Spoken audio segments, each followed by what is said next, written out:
एक भिक्षुक आता एक वृद्धा माता के यहाँ रोज, मैया कुछ मिले मैया, और वृद्धा माता रोज डांटती, निठल्ला कहीं का, कोई काम धाम नहीं करता, रोज आ जाता, चले यहाँ से जा।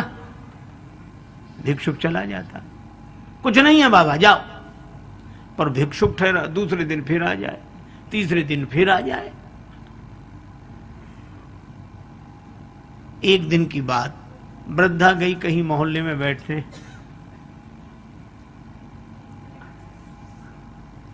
वो भिक्षुक आया तो वृद्धा रोज मना करती थी। एक दिन वृद्धा गई मोहल्ले में बैठने, बहू थी घर पर।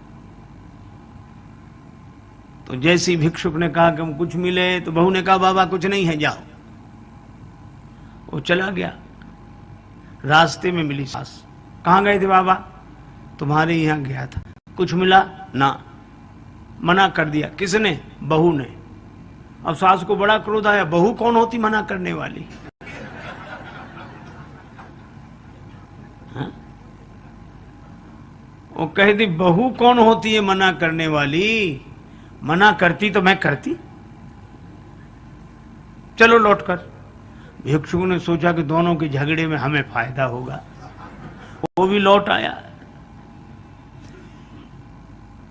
तब वृद्धा ने घर आके बहू को बहुत डांटा, तूने मना कैसे किया? माता जी रोज आप करती थी तो आज, अच्छा तो जो मैं करूंगी सो तू करेगी? तू मना करने वाली होती कौन है? कल से आई हो, आज तेरी चलने लगी, मेरी नहीं चलेगी। तूने मना कैसे किया? बहुत डांटा, और डांट कर बोली मना करती तो मैं करती, तू कौन होती है मना करने वाली?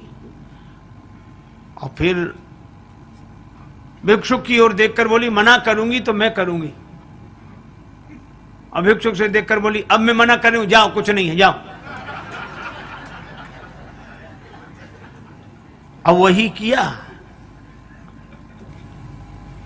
अब देखो कैसी विचित्र बात है। अनाथ तो हम उसे कहते हैं जिसका कोई नाथ ना हो। कई बार कहते हैं अरे बेचारे का कोई नहीं है, या अनाथ है। तो जिसका कोई नाथ नहीं होता उसे हम अनाथ कहते हैं। लेकिन अनाथ का एक अर्थ और भी है, जो किसी को भी नाथ स्वीकार करने के लिए तैयार ही ना हो। जो किसी को भी नाथ स्वीकार करने के लिए तैयार ही ना हो, वह भी अनाथ है।